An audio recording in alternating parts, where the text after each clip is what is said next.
Dr. Mark Changizi here with your Science Moment. Today I'm going to talk about trolley cars. They're often used as, they're a philosophical thought experiment. And the basic idea is that you have these people that are on the track. Let's say there's 10 people over there, and then there's an adjacent track nearby, and there's only, let's say, one person. And you potentially see that the trolley car is approaching the 10. And you have the ability to potentially modify or switch it so that the trolley car goes and kills just the one person rather than the 10. And if there's 100 different variants on this thought experiment, and of course, as a philosopher, sort of theoretically minded person, there's nothing wrong with thought experiments. Thought experiments are great, but I think that it's useful after 2 years of people believing that what they were doing with the COVID interventions was effectively doing something along those lines. They said, okay, yeah, maybe, for those that are honest, maybe we were modifying the world, or we were intervening. And the very name interventions, we're intervening, but we're just pushing and switching the trolley car so that it runs over the one rather than running over the many. Right. Now, the problem with the trolley car example, and there's no problem with it per se, but the real problem is that people can misunderstand when it's applicable, and it's basically never applicable, right? And I just wanted to walk through just several of the kinds of problems that make it basically inapplicable in normal life, and as basically every thought experiment is inapplicable in real life. That's what makes them sort of interesting and abstract and worth discussing and so forth. But they're totally inapplicable. And if people had an idea about the degree of complexity on these sorts of thought experiments and how they don't apply in many different dimensions in which they don't apply, maybe they would have been a little bit more humble as to whether or not real life can be thought about in a trolley car kind of way. Now, the first problem with trolley cars is that just try to wrap your head around how causally isolated the thought experiment is. Causally isolated in the sense that you have this sort of huge causal thing, maybe a big trolley car with a massive amount of momentum, and it's just going to go down one track and affect nothing else except for those 10 people. Right? It literally is just on a track. It's causally on that track and not going to do anything else. And let's suppose there's not things beyond what you could see, it's just going that way. And the other, if you do the switch, is just causally down that track. Where in life do you find such simple causality and trains of causality that continue in that way? You don't. These actual causes in the real world spread and explode and diverse. This causes two things, which causes more, and they spread in incredibly complicated ways, especially so when we're not dealing with billiard balls and things like this, but you're dealing with minds and huge numbers of people with complex interactions and so forth, right? So it is incredibly artificial just on the causality, physicality side in terms of hoping to. So we've talked about this before. One of the first, maybe 54 or 55, first 50s, one of these earlier ones in the 50s, Science Moment number 50-something, was about sort of the humility, the conceit of knowledge, people believing that they possibly have any idea when they're making these choices of what's in fact going to happen. These things are all beyond our ken. And that keeps reappearing in many of the Science Moment series, as we've talked about. A second one is the switch. There's this very clear notion that if you switch it, or whatever act you're doing is really going to effectively, causally affect the train to not kill those 10 and kill the one instead, right? And in many variations, maybe that you're throwing a rock over a bridge where you see this about to happen, and then it veers it, or whatever it might be. But again, reality is much more complicated than that, and so very often things that appear to be a switch or appear to causally affect something, in fact, aren't, and you're just being duped or have an illusion that you are actually controlling these events when in fact you're not. And this is something called the illusion of control, and we've talked about this in earlier Science Moments as well. And gambling, it happens all the time, and gamblers are prone to it, as we've talked about, even though you can sit down and talk to them about the fact that the machine, let's say the one that spins in circles, whatever it's called, independent of anything that came before. It doesn't matter, but they still believe that by switching from red to black or whatever it might be, they're controlling the events of the wheel and actually sort of controlling how much they win or how little they lose, right? Even when they know there's complete independence, they can't help it. They feel that they're in control. So you can imagine in interventions which at least have some kind of semi-plausible story, like, well, if you do this, that seems to maybe it's going to stop the spittle, and spittle's sort of cootie-like and cootie. All of these things have bad holes in the arguments, as we've talked about, or as I've been talking about elsewhere. But at least there was a story, so you can sort of kind of imagine how one can end up with an illusion of control, like you really are controlling it, even though the data shows over and over and over again that there's in fact not even any correlation, which is what's been shown, even since early, April and May of 2020. These interventions of these various kinds have no correlation with pandemic severity. So in this case, you can imagine that whatever it is that you're doing, it ends up killing the one person on the track, and sometimes it's not killing the people on the 10, because you're doing this, imagine this is happening many times. Sometimes it's not killing people, but sometimes it is. It's more probabilistic, it's stochastic, it's not less clear. In real life, it's stochastic, right? Sometimes things happen, sometimes they don't. There's coin flips going on. And it's happening many times, and you say, yeah, I still feel like whenever I did this, it causes that person to die, and it seems to then have a greater chance of those people surviving. And that doesn't in fact need to have a correlation at all, but people will come to believe that them doing this thing, which in fact has no bearing on that, or even a negative bearing, is in fact preferentially helping those 10 at the expense of the 1. When it's not even helping the 10, it's just hurting the 1, or hurting more than 1, right?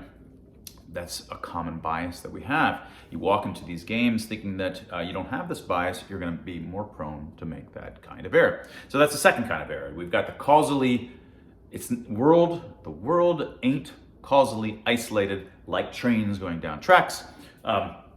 And switches in real life aren't like switches where you can just guarantee that it's going from one causal track to another.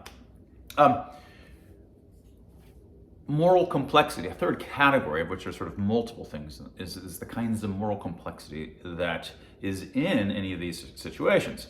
And one gets at a little bit of the sort of humility that one should have. Anytime that you're wondering about the morality of these various trade-offs of the 10 versus the 1, well, in real life, it's not just 10 people versus 1 people. It's usually much more complex than that. It's rich fabrics of stuff. Well, we value this combination of thing more, and it's a sum of certain kinds of things, but it's also qualitatively different kinds of things that you're balancing against other qualitative kinds of things. So, for example, even if you believe that masks do what they're supposed to do, how much does the favoring of that, if a certain number of people wear it for a certain number of thousands of hours, you have a certain number of reduction of hospitalizations, supposing that was even true, how much should that be favored relative to, let's say, the discomfort of tens of millions of people wearing it, or however many people wearing it for that many hours, the inability to speak, the inability to emotionally express. How do you do these sorts of trade-offs? These are not things that are as easy to say as just 10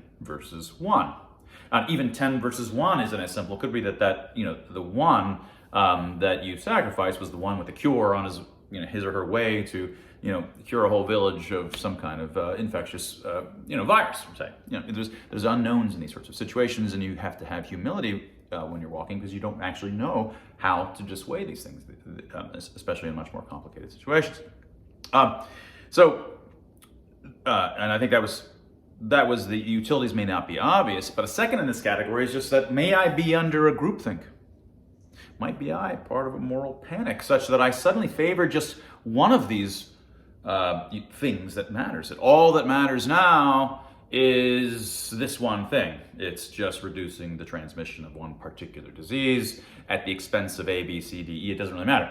If you're under a moral panic and only one thing matters and everything else is bad to the extent that doesn't happen, that is, you don't even consider it bad. All that matters is just reducing that. Well, you're not going to be thinking clearly about the costs and benefits. And might I be under a moral panic? Am I really thinking about this objective, or might I be under a groupthink? Right?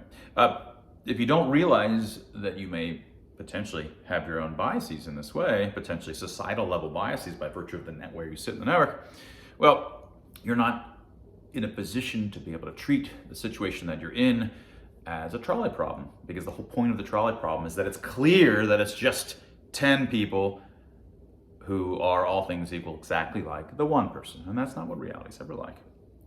Okay?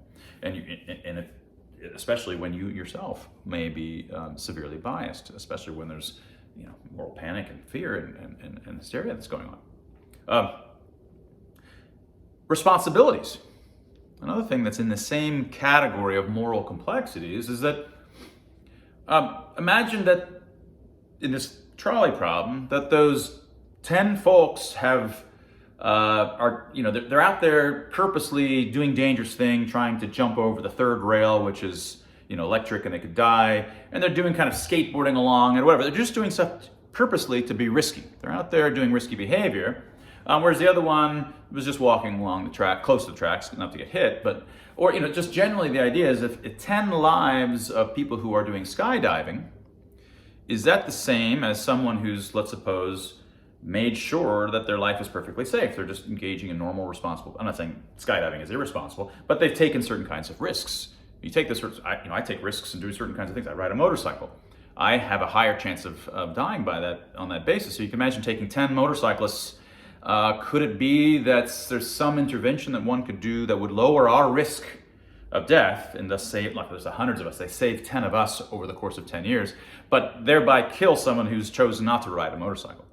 No, that's not fair to that person, because we've chosen to take on those risks. And these things matter. Responsibility matters. Choices that we've made matter, none of which are known by you potentially in real life, whereas in this example, the trolley example, we're presuming that none of that's there, right? But we don't know. I mean, real life is much more complicated. In another sense, the final, fourth sense of this third category, the moral complexity, is really is often the driving factor for me is what's called deontology. That is, I'm not a utilitarian. I don't believe that you can just do things to maximize the utility in the world. I think, sure, you can do things to maximize utility in the world, so as long as you're already respecting people's civil liberties. Then, subject to civil liberties being respected, then try to raise the utility of the world. That's great. But you can't ignore civil liberties. And it could well be that this one person that's on the tracks, he contracted with the trolley company. He says, look, on Tuesday, I'm going to I'd like to take a walk. I like to be with my dog and take a walk there. And I'll pay you $100 a month to stop it so that on Tuesdays they can take that walk. Whereas the others have broken in and are there, illicitly. And now you are sort of, there's a sense in which you've violated the contract that he had. You've overturned, in some sense, the contract or I could actually make it simple. Imagine that in this case, you are the owner of this company. So you are specifically violating the contract that you made with Doug, who's walking on the track, and in order to save these people who broke in. All right, you can say, no, I can't just violate. He paid me to not do that because he knew it would be unsafe if I did. Right? These things matter.